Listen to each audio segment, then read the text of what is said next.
Welcome back everyone, welcome to civil services study. Next test पर आ जाइए। UPPCS के लिए फोकस करेंगे इसमें इम्पोर्टेंट ज्योग्राफी के प्रश्नों पर। तो चलिए स्टार्ट करते हैं। ये सारे के सारे प्रश्न एनसीईआरटी का निचोड़ है, ठीक है। 3 सेकंड का टाइम मिलेगा एक प्रश्न को पढ़ने के बाद, अपना भी सोचना कि आंसर क्या होगा। तो क्वेश्चन नंबर 1 पर आ जाइए। भारत में भूकंप के संदर्भ में निम्नलिखित कथनों पर विचार करना है। 2 स्टेटमेंट है यहाँ पर, बताना कि इनमें से कौन सा करेक्ट होगा। भारत को 4 भूकंपीय क्षेत्रों में बांटा गया है और पृथ्वी की ऊपरी सतह में विवर्तनिक गतिविधियों से निकली ऊर्जा से भूकंप उत्पन्न होते हैं।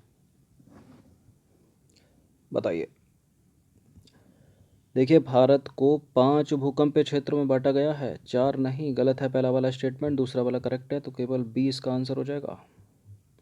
तो भारत को देखिए 4 नहीं बल्कि 5 भूकंपीय क्षेत्रों में बांटा गया है। वो है अत्यधिक क्षति जोखिम क्षेत्र, उससे कम है अधिक क्षति जोखिम क्षेत्र, और फिर उस तीसरे स्थान पर है मध्यम जोखिम क्षेत्र, चौथे पर है निम्न क्षति जोखिम क्षेत्र, और पांचवें पर है अति निम्न क्षति जोखिम क्षेत्र। ठीक है, इसलिए पहला वाला स्टेटमेंट गलत हो जाता है।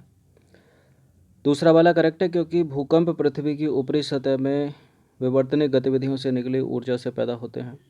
उल्लेखनीय है कि विवर्तनिक गतिविधियों से उत्पन्न भूकंप ज्वालामुखी विस्फोट, चट्टान के गिरने, भूस्खलन, जमीन के अवतरण यानी धंसने, बांध व जलाशय के बैठने इत्यादि से जो है भूकंप अधिक क्षेत्रों को प्रभावित करता है। क्वेश्चन नंबर 2 पर आ जाइए। भारत में भूकंपीय क्षेत्रों के संदर्भ में निम्नलिखित कथनों में से कौन सा सत्य है। पहला स्टेटमेंट है उत्तरी पूर्वी प्रांत और बिहार में भारत नेपाल सीमा क्षेत्र जो हैं वो अत्यधिक जोखिम क्षेत्र वाले स्थल हैं। उत्तराखंड, पश्चिमी हिमाचल प्रदेश, कश्मीर वैली और कच्छ जो है वो मध्यम क्षति वाले क्षेत्र हैं। दक्कन का पठार भारत में भूकंप से सुरक्षित माने जाने वाले स्थलों में शामिल है। बताइए कौन सा सत्य है, बताइए। इसकी आवश्यकता नहीं है, जो उपरोक्त में से कौन सा सत्य है लिखा है तो बोलिए। यहाँ पे भी लिखा है, यहाँ पर भी लिखा है। देखिए, उत्तराखंड और पश्चिमी हिमाचल प्रदेश, कश्मीर घाटी और कच्छ भी अत्यधिक जोखिम वाले क्षेत्र हैं। ठीक है, जैसे कि भारत नेपाल सीमा क्षेत्र है, उत्तरी पूर्वी प्रांत और बिहार में। ठीक है, तो यहाँ पर जो करेक्ट स्टेटमेंट हो जाएगा वो 1 और 3 हो जाएगा, ऑप्शन नंबर बी। तो पहला वाला सत्य है, दूसरा वाला असत्य है। देखिए, भारत में कुछ क्षेत्रों में प्रचंड भूकंप अनुभव किए जाते हैं।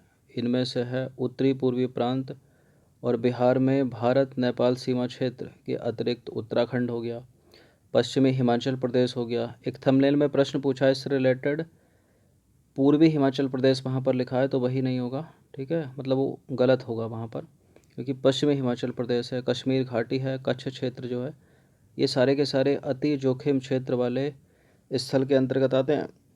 तो इस तरह से देखिए दूसरा स्टेटमेंट गलत हो गया, क्योंकि वहाँ लिखा है मध्यम, और जबकि पश्चिमी हिमाचल प्रदेश, उत्तराखंड और कश्मीर घाटी कच्छ का क्षेत्र जो है वो अत्यधिक जोखिम वाले क्षेत्रों के अंतर्गत ही शामिल है। तीसरा स्टेटमेंट करेक्ट है, क्योंकि भारत में भूकंप से सुरक्षित माने जाने वाले स्थलों में दक्कन के पठार का स्थिर भूभाग शामिल है। चलिए क्वेश्चन नंबर 3 पर आ जाइए। सुनामी के संदर्भ में निम्नलिखित कथनों पर विचार करना। 2 स्टेटमेंट है यहाँ पर, बताना कि इनमें से कौन सा करेक्ट होगा। महासागर में जल तरंग की गति जल की गहराई पर निर्भर करती है और सुनामी के समय जल तरंगों की गति गहरे समुद्र में अत्यधिक हो जाती है। बताइए कौन सा करेक्ट है,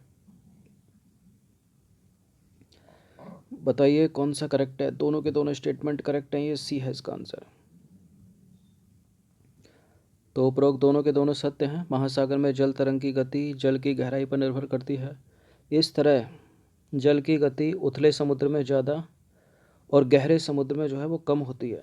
इसी कारण महासागरों के अंदरूनी भाग इससे कम प्रभावित होते हैं। उल्लेखनीय है कि तटीय क्षेत्रों में तरंगें जो हैं ज़्यादा नुकसानकारी होती हैं और जान माल को व्यापक क्षति पहुंचाती हैं। साथ ही गहरे समुद्र में सुनामी की लहरों की लंबाई जो है वो अधिक होती है और ऊंचाई उनकी कम होती है।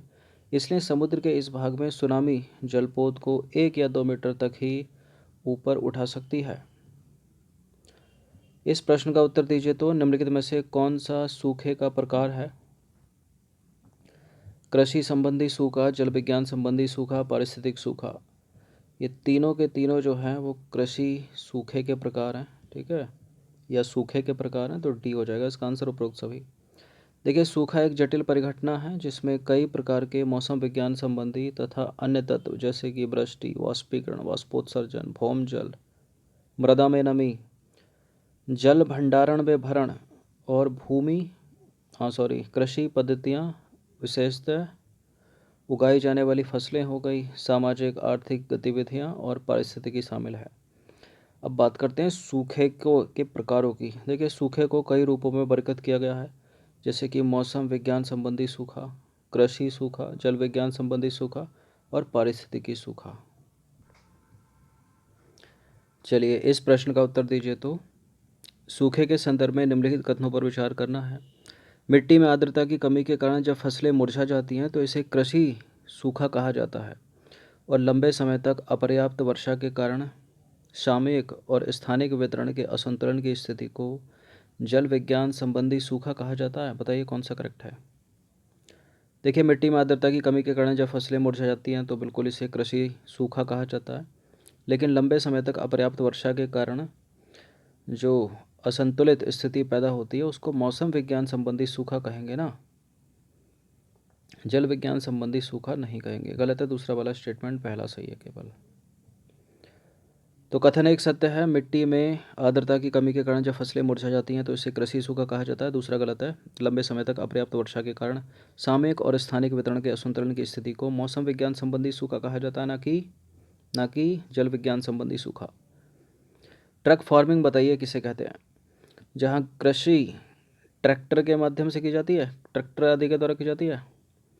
दूसरा है जब कृषक अपने खेतों में केवल खाद्यान्न का उत्पादन करें। और उद्यान कृषि के अंतर्गत जिन प्रदेशों में केवल कृषक सब्जियां पैदा करते हैं, जब कृषक अपने खेतों में केवल वाणिज्यिक फसलों का उत्पादन करते हैं। क्या है ट्रक फार्मिंग या ट्रक कृषि?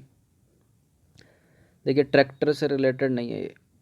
उद्यान कृषि के अंतर्गत, मतलब इस उद्यान कृषि के अंतर्गत जिन प्रदेशों में कृषक किसान केवल सब्जियां उगाते हैं उसको बोलते हैं ट्रक फार्मिंग। तो उद्यान कृषि के अंतर्गत जिन प्रदेशों में किसान केवल सब्जियां पैदा करते हैं उसे ट्रक कृषि या ट्रक फार्मिंग के नाम से जाना जाता है। इंपॉर्टेंट है, पूछ लेते हैं इस तरह के प्रश्न। क्वेश्चन नंबर 7 पर आ जाइए। मिश्रित कृषि के संदर्भ में निम्नलिखित कथनों पर विचार करना। 3 स्टेटमेंट है, यहाँ पर बताना कि इनमें से कौन सा करेक्ट होगा। चारे की फसल मिश्रित कृषि का मुख्य घटक है। मिश्रित कृषि में फसल उत्पादन और पशुपालन को भी बराबर महत्व दिया जाता है। उत्तर पश्चिमी यूरोप हो गया, उत्तरी अमेरिका का पूर्वी भाग संसार में मिश्रित कृषि के महत्वपूर्ण क्षेत्रों के रूप में जाने जाते हैं। क्या बिल्कुल ये तीनों के तीनों स्टेटमेंट करेक्ट हैं, और इसका आंसर हो जाएगा ऑप्शन नंबर डी। तो मिश्रित कृषि के लिए उत्तर पूर्वी यूरोप और उत्तरी अमेरिका का पूर्वी भाग एवं दक्षिणी महाद्वीपों के समशीतोष्ण अक्षांश वाले भाग आदि क्षेत्रों में जो है की जाती है मिश्रित खेती। इन क्षेत्रों को संसार में अत्यधिक विकसित भाग के रूप में जाना जाता है। चारे की फसल जो है वो मिश्रित कृषि के मुख्य घटक है, और इसके अतिरिक्त इसमें जो है फसल उत्पादन एवं पशुपालन को भी बराबर महत्व दिया जाता है। किसमें? मिश्रित कृषि में। इस प्रश्न का उत्तर दीजिए तो निम्नलिखित में से किसकी खेती भूमध्य सागरीय कृषि के अंतर्गत आती है? अंगूर, अंजीर, जैतून। नीचे दिए गए कूट का प्रयोग करके सही उत्तर का चुनाव कीजिए। बताइए। अंगूर की खेती आती है भूमध्य सागरीय मेडिटेरियन एग्रीकल्चर के अंतर्गत, अंजीर की भी आती है, जैतून की भी आती है। तीनों के तीनों हैं, ये डी है इसका आंसर। तो भूमध्य सागरीय कृषि के क्षेत्र जो है खट्टे फलों के आपूर्ति करने के महत्वपूर्ण क्षेत्र हैं। इसके अतिरिक्त अंजीर, जैतून का उत्पादन भी किया जाता है, ठीक है, इन क्षेत्रों में। भूमध्य सागरीय कृषि एक विशिष्ट प्रकार की खेती है। इसका विस्तार भूमध्य सागर के समीपवर्ती क्षेत्र के साथ दक्षिणी कैलिफोर्निया, मध्यवर्ती चिली, दक्षिणी अफ्रीका का दक्षिणी पश्चिमी भाग, ऑस्ट्रेलिया के दक्षिण व दक्षिणी पश्चिमी भाग शामिल हैं इसमें। अंगूर की कृषि भूमध्य सागरीय कृषि की महत्वपूर्ण विशेषता है। यहाँ अच्छी किस्म के अंगूरों से शराब बनाई जाती है, और निम्न श्रेणी के अंगूरों को सुखाकर जो है मुनक्का और किशमिश बनाई जाती है। क्वेश्चन नंबर 9 पर आ जाइए। निम्नलिखित में से कौन से कपास की खेती के लिए आदर्श वातावरण के रूप में जाने जाते हैं? निम्न तापमान, तीव्र वर्षा, पाला रहित मौसम और चमकीली धूप। नीचे दिए गए कूट का प्रयोग करके सही उत्तर का चुनाव कीजिए। बताइए, इंपॉर्टेंट है, कपास की खेती के लिए आदर्श दशाएं कौन सी हैं? निम्न तापमान नहीं, बल्कि यहाँ होना चाहिए उच्च तापमान। पहला गलत है। तीव्र वर्षा की आवश्यकता नहीं है, हल्की वर्षा चाहिए हमें कपास की खेती के लिए। पाला रहित मौसम, ये सही है। चमकीली धूप, ये सही है। तो जब उच्च तापमान होगा तो चमकीली धूप तो होगी होगी, निम्न तापमान में कहाँ से चमकीली धूप होगी? केवल तीसरा चौथा यहाँ पर करेक्ट हो जाएगा। ऑप्शन नंबर, ये तो प्रिंटिंग मिस्टेक हो गई, यहाँ 4 होना चाहिए। ठीक है, सी है इसका आंसर। एग्जाम में तो कट जाता क्वेश्चन। चलिए, कपास की खेती के लिए उच्च तापमान, हल्की वर्षा या सिंचाई की आवश्यकता हो रही है, पाला रहित मौसम, चमकीली धूप जैसी अनुकूल दशाओं की आवश्यकता होती है। तो पहला दूसरा गलत, तीसरा चौथा सही। भारत में कपास की खेती पारंपरिक रूप से दक्कन के पठार की काली मिट्टी में की जाती है। ठीक है, की जाती रही है। और भारत में कपास उत्पादक क्षेत्र में गुजरात के मैदान और कठियावाड़, महाराष्ट्र में पश्चिमी घाट के पूर्व में पठारी प्रदेश, पश्चिमी मध्य प्रदेश और नर्मदा घाटी, दक्षिणी कर्नाटक, पश्चिमी आंध्र प्रदेश, पंजाब, हरियाणा और पश्चिमी उत्तर प्रदेश के क्षेत्र आते हैं। साथ में तमिलनाडु भी इसमें शामिल है। फंडा क्लियर, ऑल क्लियर। 10वें क्वेश्चन पर आ जाइए। निम्नलिखित कारक पर विचार करना है। कोष्ण और आर्द्र जलवायु, जल निकासी वाली उपजाऊ मृदा। उपरोक्त में से कौन सा से कारक जूट की खेती के लिए अनुकूल है? देखिए, इंपॉर्टेंट है, आपको सब पता होनी चाहिए। कपास की खेती के लिए कौन कौन सी अनुकूल दशाएं, चाय की खेती के लिए कौन कौन सी अनुकूल दशाएं, कॉफ़ी की खेती के लिए कौन सी अनुकूल दशाएं और जूट की खेती के लिए कौन सी अनुकूल दशाएं। जल निकासी वाली उपजाऊ मृदा, ये बिल्कुल चाय की खेती के लिए भी चाहिए और जूट की खेती के लिए भी चाहिए। कोष्ण और आर्द्र जलवायु, दोनों के दोनों स्टेटमेंट करेक्ट है। जूट की खेती से रिलेटेड सी है इसका आंसर। तो उपर्युक्त दोनों कारक जूट की खेती के लिए अनुकूल हैं। भारत में जूट का उपयोग टाट, बोरे आदि बनाने में किया जाता है। इसके लिए कोष्ण और आर्द्र जलवायु तथा जल निकासी वाली उपजाऊ मिट्टी उपयुक्त होती है। भारत में जूट का उत्पादन कहाँ कहाँ होता है? पश्चिम बंगाल, असम घाटी, उत्तरी बिहार और उड़ीसा के महानदी डेल्टा में। ठीक है, इन 2 लाइनों से अलग से प्रश्न बना लेगा स्टेटमेंट बना करके। भारत में जूट का उत्पादन कहाँ होता है? पश्चिम बंगाल, असम घाटी, उत्तरी बिहार और उड़ीसा के महानदी डेल्टा क्षेत्र। ठीक है, तो इनमें से कोई रख देगा, तीनों करेक्ट हो जाएंगे। इसके अलावा कोई होगा तो इनकरेक्ट कर देना उनको। तो ये 10 प्रश्न थे इम्पोर्टेंट। इस स्तर के प्रश्न की आप तैयारी कर लोगे तो पीसीएस हो या यूपीएससी, उसमें गलत नहीं करोगे। ज्योग्राफी से रिलेटेड प्रश्न, ये सारे के सारे प्रश्न एनसीईआरटी का निचोड़ है, जिनको पढ़ते हुए बोरियत आती है। ठीक है, तो इनकी प्रैक्टिस करना कम से कम 2 बार। इस पूरी की पूरी टेस्ट सीरीज़ की प्लेलिस्ट का लिंक आपको डिस्क्रिप्शन बॉक्स में मिल जाएगा। धन्यवाद।